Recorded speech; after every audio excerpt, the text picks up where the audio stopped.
Orthodox സഭയ്ക്ക് പിന്നാലെ BJP അനുകൂലിച്ച് യാക്കോബായ സഭയും രംഗത്ത്. അടിസ്ഥാനപരമായി മണിപ്പൂരിലുള്ളത് ഗോത്ര വിഭാഗങ്ങൾ തമ്മിലുള്ള പ്രശ്നം തന്നെയെന്ന് ജോസഫ് മാർ ഗ്രിഗോറിയോസ് മെത്രാപ്പൊലീത്ത പറഞ്ഞു. മോഹൻ ഭഗവത്തിന്റെ വിമർശനം ശരിവെച്ചും യാക്കോബായ സഭ രംഗത്ത് വന്നു. ജിബിൻ ജെബിയാണ് വിവരങ്ങളുമായി.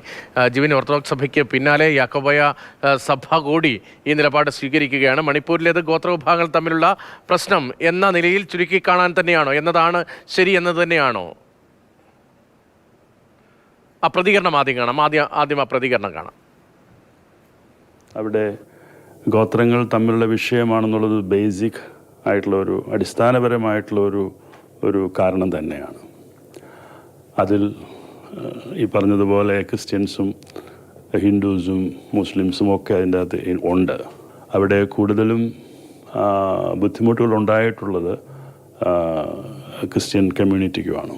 അതുകൊണ്ട് തന്നെ ക്രിസ്ത്യൻ കമ്മ്യൂണിറ്റിക്ക് ആ വിഷയത്തിൽ വലിയ ആശങ്കയുണ്ട്. ഇപ്പം തന്നെ ഏറ്റവും ഒടുവിൽ ഞാൻ മനസ്സിലാക്കുന്നിടത്തോളം RSSൻ്റെ ചീഫ് ആയ മോഹൻജി ഒരു സ്റ്റേറ്റ്മെൻറ്റ് കൊടുക്കുകയുണ്ടായി. ആ സ്റ്റേറ്റ്മെൻറ്റ് വളരെ റിലവൻ്റാണ്. അപ്പോൾ ഇവിടെ ഗോത്രത്തിൻ്റെ വിഷയമാണെന്ന് പറഞ്ഞ് അതിൽ വ്യക്തമായ അല്ലെങ്കിൽ ശക്തമായ ഇടപെടലുകൾ നടത്താതെ അങ്ങനെ മുന്നോട്ട് പോകുന്നതിനെയാണ് മോഹൻജിയും ശക്തമായ ഭാഷയിൽ വിമർശിച്ചിരിക്കുന്നത്. ഇപ്പോൾ മൈനോറിറ്റിയിൽ നിന്നുമുള്ള കേരളത്തിൽ നിന്നുമുള്ള ഒരു ക്രിസ്ത്യൻ മന്ത്രി വന്നിരിക്കുന്നു എന്നുള്ളത് ശുഭകരമായ ഒരു പ്രതീക്ഷയാണ്.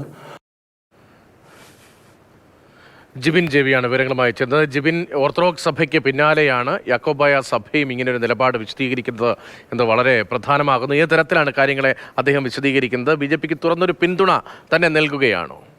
രതീഷ്, മണിപ്പൂരിൽ നടന്നത് ക്രൈസ്തവ കൂട്ടക്കൊല എന്നുള്ള ഒരു നിലപാടാണ് ഈ തിരഞ്ഞെടുപ്പിന് മുൻപ് വരെ ക്രൈസ്തവ സഭകളൊക്കെ തന്നെ സ്വീകരിച്ചത്. പക്ഷേ ഈ തിരഞ്ഞെടുപ്പിൻ്റെ ഫലപ്രഖ്യാപനത്തിന് ശേഷമാണ് ഇത്തരത്തിൽ ആദ്യമായി തന്നെ ഓർത്തഡോക്സ് സഭ ഇന്ന് രാവിലെ മാതൃഭൂമിയോട് തന്നെ പ്രതികരിച്ചിരുന്നു. അതായത് മണിപ്പൂരിൽ നടക്കുന്നത് ഗോത്ര വിഭാഗങ്ങൾ തമ്മിലുള്ള ഏറ്റുമുട്ടലാണ്. അതുകൊണ്ടാണ് അതായത് ഇരു വിഭാഗങ്ങളിലും ക്രൈസ്തവരുണ്ട്, അതുപോലെ തന്നെ മറ്റ് മതത്തിൽപ്പെട്ടവരൊക്കെ ഉണ്ട്. ഇതിൽ ക്രൈസ്തവർ കൂടുതലുള്ള മേഖലയിലാണ് ക്രിസ്ത്യ ദേവാലയങ്ങൾ തകർക്കപ്പെടുന്നത് എന്ന രീതിയിലാണ് ഇന്ന് രാവിലെ ഓർത്തഡോക്സ് തലവൻ തന്നെ നമ്മോട് പ്രതികരിച്ച്. ഇതിനുശേഷമാണ് ഇപ്പോൾ മലങ്കര യാക്കോബായ സുറിയാനി സഭയുടെ അധ്യക്ഷൻ ജോസഫ് മാർ ഗ്രിഗോറിയോസും പ്രതികരിച്ചിരുന്നത്. അതായത് മണിപ്പൂരിൽ നടന്നുകൊണ്ടിരിക്കുന്നത് ഇരു ഗോത്ര വിഭാഗങ്ങൾ തമ്മിലുള്ള കലാപമാണ്. അതിൽ ക്രിസ്ത്യാനികൾക്ക് വലിയ രീതിയിലുള്ള പ്രയാസങ്ങളൊക്കെ തന്നെ നേരിടേണ്ടി വരുന്നു. അത് പരിഹരിക്കപ്പെടണമെന്ന് മാത്രമാണ് അദ്ദേഹം പറയുന്നത്. അതായത് മണിപ്പൂരിൽ നടക്കുന്നത് ഗോത്ര വിഭാഗങ്ങൾ തമ്മിലുള്ള ഒരു ഏറ്റുമുട്ടലാണ് എന്നുള്ള ഒരു നിലപാടിലേക്ക് ഇവരും, അതായത് ഇരു സഭകളും എത്തിയിട്ടുണ്ട് എന്നുള്ളതാണ് എടുത്തു പറയേണ്ടത്. അത് മാത്രമല്ല, ഇവർ എടുത്തു പറയുന്ന മറ്റൊരു കാര്യമുണ്ട്.